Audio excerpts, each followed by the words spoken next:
guys? It is TsubakiSwagg and I'm coming to you with my review of Brynhildr in the Darkness manga chapter 110 War. And if that's wrong, it'll of course be in the video as it always is. But this chapter, I finally caught up to the Brynhildr manga, and I said that I was going to, and when I did, I would start reviewing it so I could fill the hole in my heart that was left by Brynhildr going off, because it was just for the summer season. But Lynn Okamoto never ever ceases to amaze me. If you know who she is, then you know that she's also the writer of Elfen Lied. So there are a lot of similarities in like the way she draws, and kind of like the people melting thing is also very similar from Elfen Lied to Brynhildr. But of course there are also a lot of differences, and the storyline is quite different. So I'm just happy that I caught up to the manga, because this manga is actually pretty awesome, and I can't wait to see a lot of stuff animated. But also, like most mangas and animes, they changed from the manga. Like, the manga was a lot more graphic. There are a lot of things that they cut out from the manga and put it into the anime. There are certain things that happened one way that changed completely, but that does not change the fact that both of them are pretty freaking awesome. So I was so looking forward to catching up to the manga, and now that I have, I can finally review it. So this chapter 110 War, to pretty much sum up what's happened so far since Neko lost her memory again. She sees how, let me see how I can put this. She sees how like Kazumi and Kitsune talk to Murakami, and this is slightly making her angry, because even though she doesn't remember that Murakami just wants her, she still kind of knows it in her mind, but she gets so jealous whenever somebody else talks to Murakami that she literally, like, she uses her power without thinking about it. So,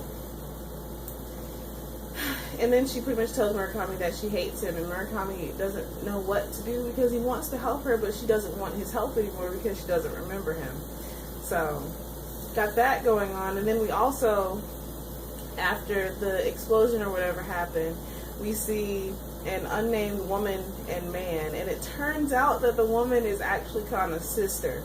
So Kana actually does have family that's still alive, and the sister has been looking for Kana for literally, I think it was 10 years? I believe it was 10 years.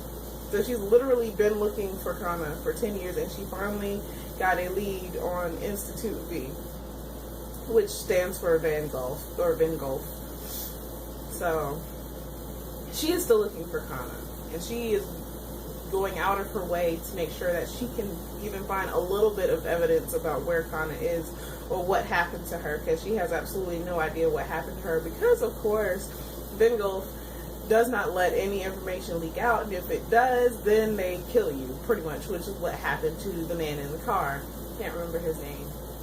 The man in the car that worked for Vingolf that got fired, and they shot him in the head, but he actually continued to live, and when they took him to the hospital, he said the word Vingolf, which caused a slew of problems for them, because they needed to talk to him, and now the police are pretty much guarding him 24/7.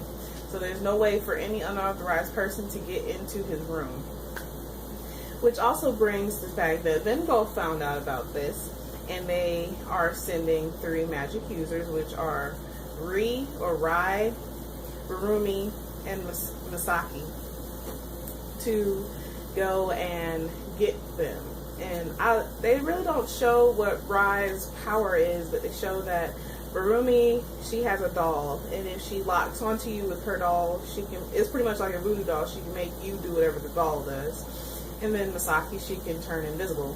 So in this chapter, they are finally, after the unnamed man and woman decide they're going to break into the hospital, and they give another doctor who works in the hospital 300,000 yen. They decide that they're going to get into the hospital, and he sets it up so that way they can get into the room, but one of the guards starts freaking out. And during this time, we also see Rai, Rurumi, and Misaki in the hospital as well, and they're trying to break in. And Rurumi, she starts looking really bad because Rai tells her that she needs to kill the man inside of the hospital room. They don't know who it is or why. They were just told that he needed to be taken out and for it to look like he died naturally. So Rai and Rurumi were standing in the hallway while Misaki was getting undressed so that way she wouldn't be seen because she can turn invisible. And she was going to sneak into the room with the unnamed man and woman when they got into the room. But Rurumi, well, I believe she probably got into the room, but Rurumi started feeling really bad, and she said her head started hurting. She was screaming and shouting, and the other guard was asking who's hiding over there, blah, blah, blah. And then literally out of nowhere, she hatched. Like, Rai was like, what is the stuff coming out of her harness, blah, blah, blah. And then it turns into a alien and eats her. So it was pretty much what was happening to Katori, but at a smaller extent, because of course the one that was in Katori was the one that could pretty much kill off the whole world. So Rurumi's alien embryo that was inside of her harness finally hatched, and it consumed her, like it ate her, and they saw it eat her. And then Rai just pretty much freaked out, and that was the end of the chapter.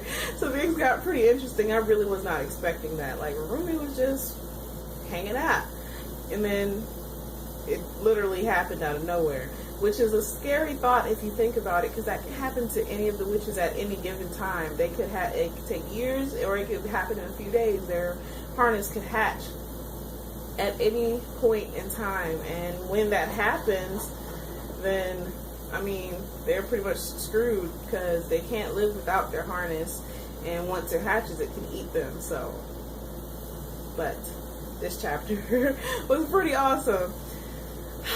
Lord Jesus, I was not ready. That sincerely caught me off guard. I was not expecting that to happen. Like, I thought that things were going smoothly, and then Rurumi's harness hatched. So that was the end of this chapter. This chapter was pretty freaking dope.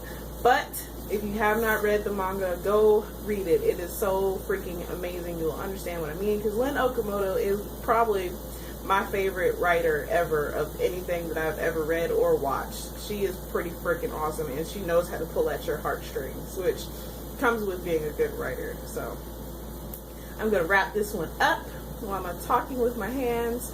But as always, please remember to comment, thumbs up, and subscribe. It helps me out a lot.